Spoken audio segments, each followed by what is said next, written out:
anilany jesosy kanto loatra omano ny fiainana any ankoatra dia ilay fiainana mandraky izay anilany jesosy sy ilay raha anilany jesosy kanto loatra omano ny fiainana any ankoatra dia ilay fiainana mandraky izay anilany jesosy sy ilay raha andanitra masambatra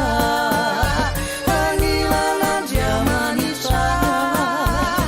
dia ilay fiainana mandraky izay anilany jesosy sy ilay raha andanitra masambatra anilana andriamanitra dia ilay fiainana mandraky izay anilany jesosy sy ilay raha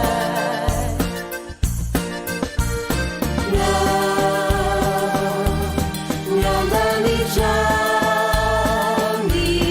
masambatra finaritra fiainana mandraky izay andanitra